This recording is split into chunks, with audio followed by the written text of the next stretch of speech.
Hi viewers. అసలు personal loan అంటే ఏంటి? ఆ పర్సనల్ లోన్ అసలు ఎందుకు తీసుకుంటారు కస్టమర్స్ అనేది మనం ఈరోజు మన ముందు చంటి గారున్నారు. వాళ్ళని అడిగి తెలుసుకుందాము. Hi Chanti garu. Hi Deepak. Hi sir. హ్మ్. సార్ అసలు పర్సనల్ లోన్ అనేది ప్రొడక్ట్ ఏంటి సార్? అసలు పర్సనల్ లోన్ అనేది మనం ఎందుకు తీసుకుంటాం అసలు? పర్సనల్ లోన్ అనేది ఏంటంటే, ఇప్పుడు పర్సనల్ యూజెస్ కోసం అవును సార్. తనకి మెడికల్ ఎమర్జెన్సీ కోసం కావచ్చు, తర్వాత పర్సనల్ ఎక్స్‌పెన్సెస్ కోసం కావచ్చు, లేదంటే హోమ్ రెనోవేషన్స్ కోసం కావచ్చు, లేకుంటే ఏదన్నా మ్యారేజ్ పర్పస్ కోసం, లేదంటే టూర్స్ అండ్ ట్రావెల్స్ ఎక్కడన్నా ఎళ్ళడానికి తన పర్సనల్‌గా యూజ్ చేసుకునే దాన్ని దాన్ని పర్సనల్ పర్సనల్ లోన్ లోన్స్ అంటాం. అంటారు. యాక్చువల్‌గా సార్ పర్సనల్ లోను ఓన్లీ ఎంప్లాయిడ్‌కి ఇస్తారా? సెల్ఫ్ ఎంప్లాయిడ్‌కి కూడా ఇస్తారా సార్? దీంట్లో మీరన్నట్టు 2 సెగ్మెంట్స్‌లో ఇవ్వచ్చు. ఓకే. సాలరీడ్ వాళ్ళకి జేస్తారు. సెల్ఫ్ ఎంప్లాయిడ్‌కి జేస్తారు. డిపెండింగ్ బట్టి కస్టమర్ ప్రొఫైల్‌ని బట్టి జేస్తారు. ఓకే. ఇప్పుడు సెల్ఫ్ ఎంప్లాయిడ్ అనుకుంటే ఇప్పుడు కొన్ని ఉన్నాయి ఎన్‌బీఎఫ్‌సిస్. కస్టమర్‌కి ఎట్లా ఉంటదంటే ఒక 2, 3 ఎన్‌బీఎఫ్‌సిస్ జేస్తాయి. సెల్ఫ్ ఎంప్లాయిడ్‌కి. సాలరీడ్ అనుకో మోర్ దెన్ మనకి ఎన్‌బీఎఫ్‌సిస్ బ్యాంక్స్ ఉన్నాయి. అవన్నీ జేస్తాయన్నమాట. మాక్సిమం మెజారిటీ ఆఫ్ అయితే బ్యాంక్స్ అయితే మాక్సిమం సాలరీడే ప్రిఫర్ చేస్తారు కదా సాలరీ సార్? 100% సాలరీ ఎంప్లాయీస్‌కే ప్రిఫర్ ఉంటది. ఓకే. అట్లా. అంటే ఈ సాలరీ బేస్ అంటే ఎంత సాలరీ ఉండాలి? లేకపోతే మీకు లోన్ రాదు అని ఏమన్నా ఉంటదా సార్ బ్యాంక్స్‌లో? కంపల్సరీ బ్యాంక్స్‌లో అండి. గాని, ఎన్‌బీఎఫ్‌సిస్‌లో గాని? కంపల్సరీ అండి. ఓకే. ఇప్పుడేందంటే సాలరీ అనేది కంపల్సరీ ఉండాల్సిందే. మినిమమ్ వచ్చేసి బ్యాంక్స్ ఆర్ ఎన్‌బీఎఫ్‌సి చూసుకుంటే నౌ డేస్‌లో 20,000 ఉంటే ఓకే అవుతుంది. హ్మ్. కొన్ని 1 ఆర్ 2 ఎన్‌బీఎఫ్‌సిస్ ఏందంటే కస్టమర్‌లను దృష్టిలో పెట్టుకొని 15,000 ఉన్నా గానీ, 15,000 అబోవ్ ఉన్నా గానీ మా దగ్గర స్టార్ పోల్‌లో కొన్ని ఎన్‌బీఎఫ్‌సిస్ ఉన్నాయి. మేము ఎన్‌బీఎఫ్‌సి తోటి టై అప్ అయి ఉన్నాం. For okay. ఇన్‌క్రెయిడ్ అని చెప్పేసి, చిన్న ముత్తూట్ ఇట్లాంటివని చెప్పేసి 15,000 సాలరీ ఉన్నా గానీ మనం ప్రాసెస్ చేయొచ్చు. అయితే యాక్చువల్ అయితే 20,000 ఉంటే బెస్ట్ అని చెప్తాను నేను కస్టమర్‌లకి. ఓకే. హ్మ్. సరే ఇప్పుడు ఒక కస్టమర్‌కి ఒక చిన్న పర్సనల్ లోన్ తీసుకున్నాడు. అవును. ఒక సర్టెన్ టైమ్‌లో అతనికి అమౌంట్ అడ్జస్ట్ కాకో, లేకపోతే అతను జాబ్ కోల్పోయో, లేకపోతే ఏదో చిన్న రీజన్స్ వల్ల మెడికల్ ఇష్యూస్ వల్ల హ్మ్. కస్టమర్‌కి ఒక 2, 3 మంత్స్ డిలే పేమెంట్స్ అయినాయి. ఓకే. ఇప్పుడు అవి మనం తర్వాత ఏదన్నా కస్టమర్ లోన్ తర్వాత తీసుకోవటానికి ఏమన్నా ఇష్యూ అవుతదా? ఇష్యూ అంటే ఏముండదు. ఓకే. అయితే దీంట్లో ఏందంటే మనకు సర్టెన్ ఆ టైంలో జాబ్ లాస్ అయింది కస్టమర్ మెడికల్ ఎమర్జెన్సీ వల్ల, లేకుంటే తనకే మెడికల్ అవసరం ఉన్నది. సమ్ ఏదో ఇష్యూస్ వల్ల మెడికల్ జాయిన్ అయ్యిండు. జాబ్ లాస్ అయింది. Yes sir. జాబ్ లాస్ అయినప్పుడు ఆటోమేటిక్‌గా అంటే సాలరీ లేదు గాబట్టి, తనకి ఈఎంఐస్ అనేది కంపల్సరీ డెబిట్ అవ్వకుండా బౌన్సెస్ అయితున్నాయి. బౌన్సర్స్ అయితే అవును సార్. బౌన్సెస్ అవ్వడం వల్ల ఏందంటే, అప్పుడు అక్కడ అతనికి ఏం చూస్తారంటే బ్యాంక్స్, ఆ టైంలో జాబ్ లాస్ అయింది. తను మెడికల్ సర్టిఫికేట్ రిపోర్ట్స్ ఉంటాయి గదా! అవును సార్. అవును. మెడికల్ రిపోర్ట్స్‌ని బేస్ చేసుకొని, తర్వాత తనకు జాబ్ వచ్చినంక అవి ఓవర్ డ్యూ ఇంతకుముందు బౌన్స్ అయినయన్నీ ఓవర్ డ్యూ అమౌంట్‌తో పాటు తను క్లియరెన్స్ చేసుకొని, తర్వాత చార్జెస్ అనేది ఫర్దర్‌గా మ్యాండేటరీయా సార్? చార్జెస్ అనేది mandatory. Okay. Over due charges గానీ, బౌన్స్ చార్జెస్ ఇవనేది మ్యాండేటరీగా ఉంటది.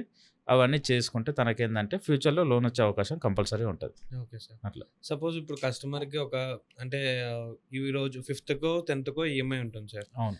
ఒకవేళ 5థ్‌కి ఈఎంఐ అనుకుందాము. 4థ్‌కి మనం అకౌంట్‌లో బ్యాలెన్స్ ఉంచుకోవాలి కదా! అవును. ఇక్కడ ఏందంటే కస్టమర్ మర్చిపోయాడు. ఓకే. 5థ్‌కి కట్టడం మర్చిపోయాడు. బౌన్స్ అయింది.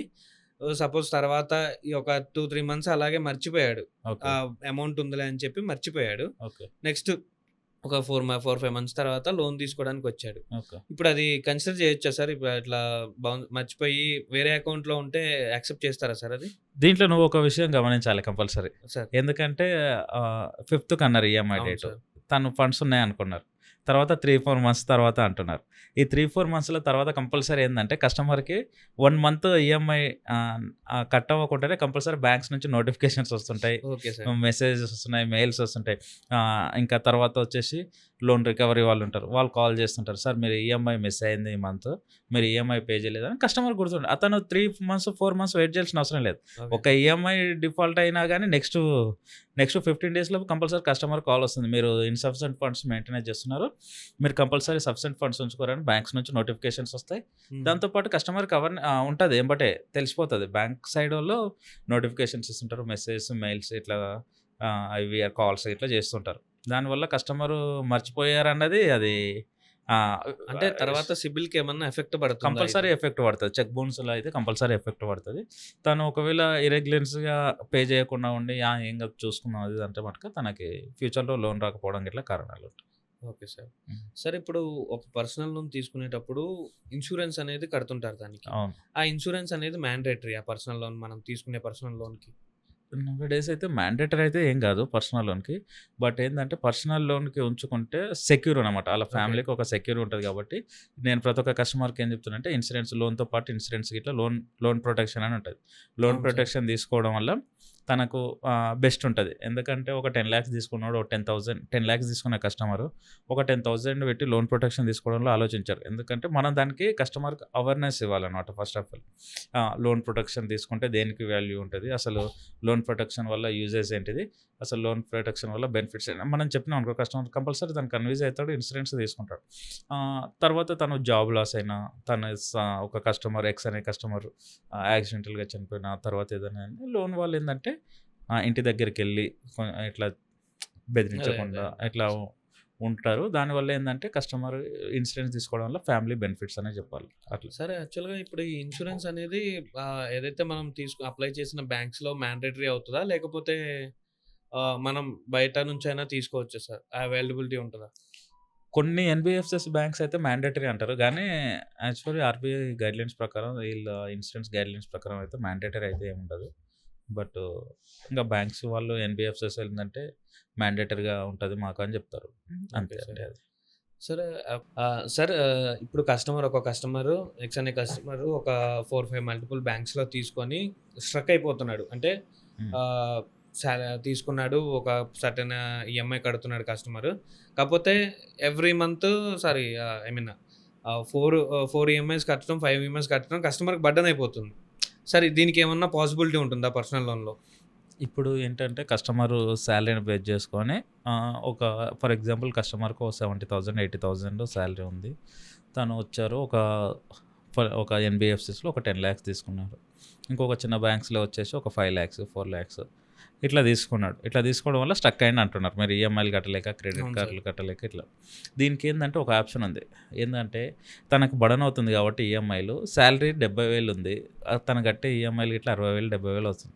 దానికేందంటే ఎందుకంటే మల్టిపుల్ బ్యాంక్స్‌ల నుంచి మల్టిపుల్‌గా అంటే లోన్స్ తీసుకోవడం ఒక 3, 4 బ్యాంక్స్ నుంచి 3, 4 లోన్స్ తీసుకోవడం వల్ల ఏమవుతుందంటే స్టక్ అయిపోయాడు కస్టమర్. అవును.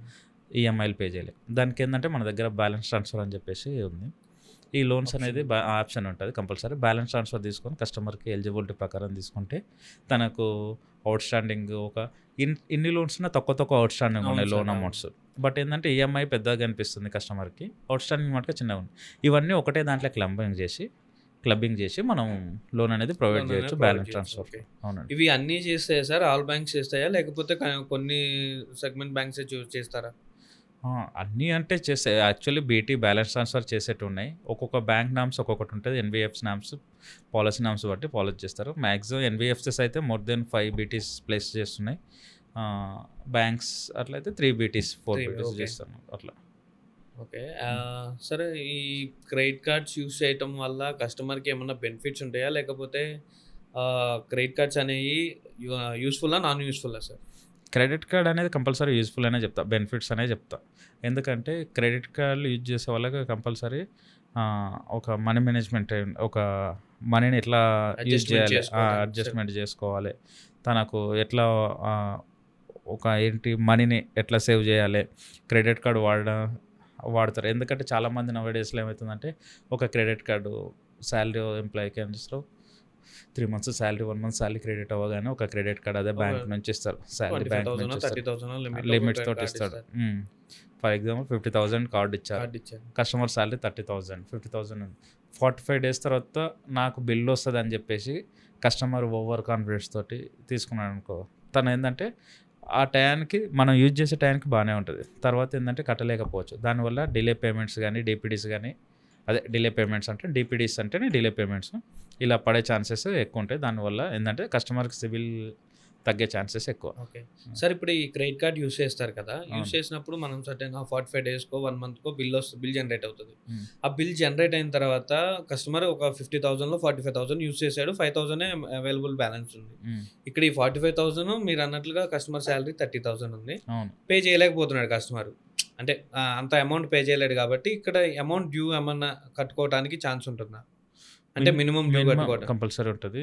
బ్యాంక్స్ ఏం చేస్తారంటే మినిమమ్ డ్యూ కట్టుకున్నా గానీ, మినిమమ్ డ్యూ అనేది ఏందంటే అది ఇంట్రెస్ట్ కిందనే పోతది గానీ, ఆ టోటల్ అమౌంట్‌లో యాడ్ అవ్వదు. యాడ్ అవ్వదు అసలకి. ఇప్పుడు కస్టమర్ 45,000 యూజ్ చేస్తారు. 45,000లో కస్టమర్‌కి ఒక 2,500 మినిమమ్ డ్యూ అని ఉంది.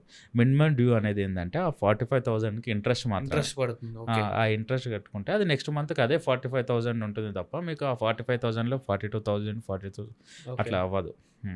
దానివల్ల ఏందంటే మినిమమ్ కంటే కస్టమర్ దగ్గర ఉన్నప్పుడే క్రెడిట్ కార్డ్‌ని యూజ్ చేసుకొని టైమ్ టు టైమ్ కట్టుకుంటే అది క్లోజ్ అవుతే బెస్ట్ ఉంటది. అప్పుడు సిబిల్ అనేది ఉంటది. Okay sir. సార్ చూసారా ఈ పర్సనల్ లోన్స్‌లో ఇన్ని టాపిక్స్ గురించి ఈరోజు చంటి గారు చెప్పారు. అండ్ అయి ఎలా యూజ్‌ఫుల్లా, నాన్ యూజ్‌ఫుల్లా అనేది కూడా చెప్పారు. Thank you viewers. Thank you.